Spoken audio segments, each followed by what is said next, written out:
अधिवक्ता राहुल सिंह पे गंभीर हमला हुआ और इस समय वो ट्रामा सेंटर में मौजूद है। हम इस समय देखें यहाँ पे वकील लगातार यहाँ जीएसटी में सभी लोग प्रदर्शन कर रहे हैं और लगातार नारे लग रहे हैं और गेट को भी बंद कर दिया गया उधर। अध्यक्ष जी हैं, हम उनसे बात करेंगे और जानेंगे पूरे प्रकरण को। अध्यक्ष जी क्या कुछ कहेंगे इसमें, क्या कुछ कहेंगे राहुल सिंह प्रकरण पे? राहुल सिंह के प्रकरण में यह है कि यहाँ राज्य कर विभाग के स्थापना दिवस पर एक मैत्री मैच आयोजित था एमएस क्रिकेट एकेडमी एढ़े में। वहाँ सारे मैच समाप्त हो चुके थे। वहाँ मैच समाप्त हो चुका था, लोग भोजन कर चुके थे लगभग। केवल हमारे चूंकि बाहर के जो खिलाड़ी थे वो जीत का जश्न मना रहे थे और जश्न मनाने में वहाँ कोई दारू वगैरह का इस्तेमाल नहीं हुआ था। सारे लोग सामान्य भोजन अब ले रहे थे। इसी बीच ठीक 10 बजे वहाँ के कर्मचारी ने वहाँ का लाइट बंद कर दिया। उस पर आपत्ति किया गया कि अभी लोग भोजन कर रहे हैं, तो भोजन समाप्त हो जाने तो उसके बाद 10 मिनट के जला तो चले जाएंगे। उसने कहा कि बिल्कुल भी अब ऑन नहीं होगा, हम अपने मालिक से बात करें। हम कह रहे मालिक से बात करोगे तब तो लोग खाना खा लेंगे, इतने में चालू कर दो। तो कुछ लोगों ने उसको डांटा और जब डांटा तो उसने अपने मालिक से क्या बताया पता नहीं। उसने हमारे अधिवक्ता राहुल सिंह के मोबाइल पे फ़ोन किया और गालियां देने लगा। जो उसका एमएस एकेडमी का मालिक था, एमएस एकेडमी का मालिक, हाँ, गालियां देने लगा। तो अधिवक्ता वो कहा कि रुको हम आ रहे हैं। तो वो राहुल सिंह ने कहा कि हम सब लोग तो अभी यहाँ खाना खा ही रहे हैं, आइए मिलना है तो आ जाइए। लेकिन महज 5 से 7 मिनट के अंदर 2 गाड़ियों में, एक स्कॉर्पियो है और एक टाटा बोल्ट गाड़ी थी, उसमें भर के कम से कम 8 से 10 लोग आए हैं और उसमें बैट वगैरह, हाथी, राड वगैरह सब ले करके आए और कौन राल रे ऐसे बोलते हुए अचानक से उस सबने हमला कर दिया। जबकि यहाँ लोग, किसी के हाथ में प्लेट था, किसी के हाथ में ट्राफी था, कांखी में ट्राफी दबाए हुए हैं और हाथ में प्लेट लिए हुए हैं। तो यहाँ कोई मार करने के मूड में था नहीं। वो उसने 10 सेकंड भी बात करने का नहीं दिया, आते ही तुरंत हमला शुरू कर दिया सब पे। और कई लोग घायल हुए उसमें, किसी को 2 बैट, 4 बैट, 5 बैट या डंडा राड जिसको जो मिला। राहुल सिंह के सर पे लगा और उसका सर फट गया, जमीन पे गिरा था। गिरे हुए राहुल सिंह पर ये सब लगातार वार करते रहे और हमारे बैडमिंटन के खिलाड़ी थे सौरभ यादव जी, उनके ऊपर हमला किया। ये देखिए तस्वीरें विचलित कर सकती हैं, लेकिन एक अधिवक्ता के ऊपर ये जिस तरह से हमला हुआ है, आप देखिए। हाँ, सौरभ यादव जी के बारे में आप बताइए। तो सौरभ यादव जी जो थे वो हेलमेट लगाए थे और अपना बैग टांग चुके थे घर जाने के लिए। वो खाना खा चुके थे और वो मोबाइल अपना जब देखे खोलने लगा तो मोबाइल से वो वीडियो बनाने लगे। तो उन सबों की निगाह जब इनके ऊपर पड़ी तो अचानक से सब इनके ऊपर भी 2-3 लोगों ने हमला कर दिया, क्योंकि 10-12 की संख्या में थे। एक राहुल को पीट रहे थे, एक जो दौड़ा के लोग पीट रहे थे। तो इनके ऊपर 3 तरफ से सब हमला करने लगे। ये हेलमेट अपना पकड़ लिए थे, हाँ, और मोबाइल भी छीन लगे इनका, जिसमें उन्होंने उस क्लिप बनाया था कि भाई क्या कर रहे हैं सब, हाँ, ऐसे मारे, चिकनी छीन लिए और मतलब कि आगे से पीछे से 3 तरफा से हमला कर रहे थे लगातार सौरभ के ऊपर। इसके ऊपर मतलब कि खड़ा बैठ करके हेलमेट मारे थे। अगर हेलमेट एकदम चकनाचूर हो गया, अगर हेलमेट ना रहा होता तो वो मार डालती जान से उसको। आरोपियों की पहचान हुई? हाँ, पहचान हो गई। दो आरोपी एकदम स्पष्ट रूप से पहचान लिए, गिरफ्तार हो गई है और गिरफ्तार एक भी नहीं हुआ। गिरफ्तारी क्यों नहीं हुई है? अभी कितने घंटे हो गए? अभी केवल एक वहाँ का जो चौकीदार था, वो नाबालिग लड़का है, उसको पुलिस ने बैठाया है, उससे पूछताछ किया है।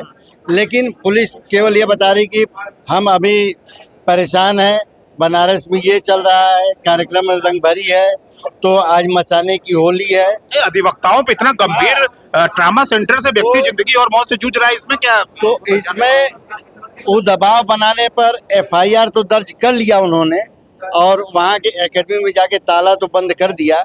लेकिन जितनी सक्रियता पुलिस को दिखानी चाहिए थी इनकी गिरफ्तारी में, अभी तक पुलिस के द्वारा पुलिस का निकम्मापन दिखाई दे रहा है।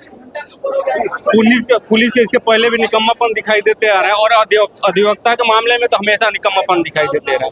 अब तक गिरफ्तारी हो जानी चाहिए थी, लेकिन अधिवक्ता का मामला है, इसलिए पुलिस गिरफ्तारी नहीं करना चाह रही है। क्यों ऐसी क्या नाराजगी है? अब प्रशासन पहचान हो गई है, कहाँ रहते हैं, सब कुछ पता है आप लोगों को? हाँ, कंपनी भी चलाते हैं, पहचान भी होगा, ये बड़े लेवल के आदमी है वो लोग। कोई भी लेवल का हो, लेकिन इतना जीवन मृत्यु से आदमी लड़ रहा है, कोई भी आम नागरिक ही क्यों ना हो, इसमें तो गिरफ्तारी का प्रावधान है ना। हाँ, आप तो अधिवक्ता है। हाँ, तो प्रधान है तो प्रशासन समझे क्यों नहीं कर रही गिरफ्तारी उन लोगों की। अभी क्या 40 घंटे से ऊपर हो गया वारदात हुए, लेकिन अभी गिरफ्तारी नहीं हुई। पहचान भी हो गई है, जो एक आदमी बंद है उसने 4 लोगों का नाम भी दिया है, उसके बावजूद अभी गिरफ्तारी नहीं हुई है। सीपी साहब से कोई बातचीत? नहीं, अभी सीपी साहब से डायरेक्ट कोई बात हमारी नहीं हो पाई है। एक एसीपी महोदय आए थे, उन्होंने 24 घंटे का आश्वासन दिया। क्या नाम था एसपी? क्या नाम था भाई? विद्युत।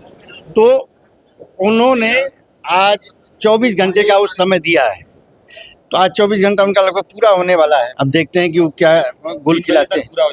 3 बजे तक पूरा हो जाएगा।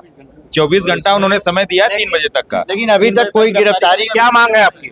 मांगे तत्काल गिरफ्तारी हो, तत्काल गिरफ्तारी हो सबकी। एकदम तत्काल रूप से उनकी गिरफ्तारी होनी चाहिए। इतना दुस्साहस कि प्राणघातक हमला और अधिवक्ताओं पे और अधिकारियों पे इस तरह से करना, ये उनके मनोबल को कितना बड़ा मनोबल अपराधीगण है इसको दर्शा रहा है, और इसमें पुलिस को त्वरित रूप से कार्रवाई करनी चाहिए। एक अधिवक्ता पे हमला हुआ है, तमाम लोग बैठे हुए, उनसे भी थोड़ी थोड़ी हम बातचीत करेंगे और जानेंगे आखिर क्या कारण है कि गिरफ्तारी नहीं हो पा रही, कौन बचा रहा है, किसका संरक्षण? ये पुलिस प्रशासन का लिपापोती है, कहीं नहीं तो कहीं उसको बहुत बड़ा संरक्षण प्राप्त है। नहीं तो इतने बड़ा अराजकता और इतना बड़ा गुंडई करना क्या आसान है? अगर प्रशासन का अगर उसको संरक्षण प्राप्त नहीं होता तो। अधिवक्ता और अधिकारियों का मैच है, पता है उसको, उसके बाद अधिवक्ताओं को जा करके प्राणलेवा हमला करना, ये दुस्साहस नहीं तो और क्या हो सकता है। और कहीं ना कहीं प्रशासन का मिलीभगत और प्रशासन का सहयोग है इसमें, अभी तक गिरफ्तारी नहीं हो पाना। अगर गिरफ्तारी नहीं हुई 24 घंटे के अंदर जो आश्वासन दिए हैं, तो ये आंदोलन हम लोग सड़क तक लेकर के जाएंगे और हर तरफ बंदी होगी, पूरे प्रदेश का अधिवक्ता लड़ेंगे इसको। जबकि ये नामजद रिपोर्ट वहां पर है। रात के 12 बजे एक आदमी वहां कर्मचारी पकड़ा गया, फोन करके बुलाता है, सारे अधिवक्ता खाना खा रहे थे, 2 गाड़ी से भर के आए, वो उसके वहां के मालिक थे, वो राड लाठी कट्टा से लाके अटैक कर दिए, और उसके बावजूद आज के पुलिस आई देखी, लेकिन गिरफ्तारी नहीं। क्या कारण है? इसमें सिर्फ लिपापोती कर रहे हैं। कल हम लोग सारे अधिवक्ता थे सिविल के, यहाँ सारे लोग वहां पर से धरना प्रदर्शन किए। सीपी महोदय आए, आपको मालूम है कि ये स्टेडियम इसके ओनर ये हैं, फलान जगह रहते हैं, तो उसमें आपको क्यों देरी कर रहे हैं गिरफ्तारी करने में? जबकि वहां पर एक यहाँ पर एडिशनल कमिश्नर पूरा मैत्रीपूर्ण मैच था, वहां पर बाकायदा उनके नाम से स्टेडियम अलाइट किया गया था, और रात को 10:30 सुनियोजित योजना के तहत वहां पर आके इस तरीके से। सब कोई पुरानी दुश्मनी राहुल सिंह जी से नहीं है, जीवन और मृत्यु से वो संघर्ष कर रहा है। वो लड़का, वो जूनियर अधिवक्ता है, जीवन और मृत्यु से वो संघर्ष कर रहा है। अभी आज के डेट में ट्रामा सेंटर में एडमिट है, प्रशासन के कान पे जू भी नहीं रेंग रहा है। कुछ वकील साहब का कहना था कि कुछ बड़े लोग हैं ये लोग, ऐसा कुछ बड़े लोग नहीं है, ये तो मैं भारतीय जनता पार्टी के पालित नेताओं के संरक्षक और दुस्साहसिक हत्यारे हैं। ये हम लोगों के पूर्व डॉक्टरों का मैच था, उसमें भी लड़ाई किए थे। ये लोग बहुत हत्यारे टाइप के हैं, क्रिमिनल माइंडेड के हैं। भाजपा पे भी आप आरोप लगा रहे हैं? जी हाँ, भाजपा का संरक्षण है, तभी ना आप गुंडई क्यों नहीं कर ले रहे हैं, मैं क्यों नहीं कर ले रहा हूँ। मुख्तार अंसारी को मरवा देते हैं, और ये जो है स्टेडियम वाले को नहीं गिरफ्तार कर सकते, अतीक को मरवा देते हैं। ये भाजपा के पालित वो हैं गुंडा। ये स्टेडियम में बराबर इस तरीके का प्रकरण होता रहता है वहां पर, और ये अभी तक उसके संज्ञान में कभी नहीं लिया गया। वहां पर पहली बार कृत नहीं हुआ है, ये चूंकि अधिवक्ता के साथ हुआ है, इसलिए हम लोग पर जो है पटल पे ला रहे हैं। ये पहली बार है, जो कि वहां पर कुछ बाहुबली जिनकी स्टेडियम वहां पर है, ये इस तरीके से वहां पर विवाद लेके खाना खा रहे, लाइट बंद के लाइट खोलने के आधार पर पैसा दिया गया था, जिसके कारण विवाद करके आके लाठी डंडा स्लैश होके सारे अधिवक्ता खाना खा रहे थे, कोई सीट लिया हुआ था, पीछे से आके बिना सोचे समझे वो अटैक कर गए। प्रकरण पता है सबको कुल मिलाकर? ऐसा है कि हम लोग न्याय दिलाने वाले हैं, अन्याय नहीं सह सकते हैं। उन लोगों ने अन्याय अन्य लोगों के साथ किया, वो लोग बर्दाश्त किए, लेकिन हम लोग ये बर्दाश्त नहीं कर सकते हैं। हम लोग उत्पीड़न नहीं बर्दाश्त कर सकते हैं और ये सत्ता के संरक्षण में लीपापोती का कार्यक्रम पुलिस प्रशासन द्वारा किया। भारतीय जनता पार्टी पे इनका आरोप है, इनका करना है कि उन लोगों को सत्ता का संरक्षण प्राप्त है।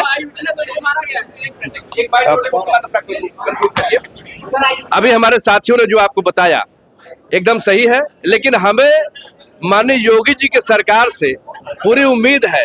बाबा बुलडोजर चलवाते हैं, अपराधियों पे कड़ा अंकुश करते हैं, इसलिए कहीं न कहीं इस बात की उम्मीद है कि जो हमलावर है निश्चित तौर पे गिरफ्तार होंगे। बुलडोजर भी चलेगा? अगर ऐसा होता है तो बुलडोजर भी चलवाएंगे। तो ये सभी तमाम लोग थे, धन्यवाद।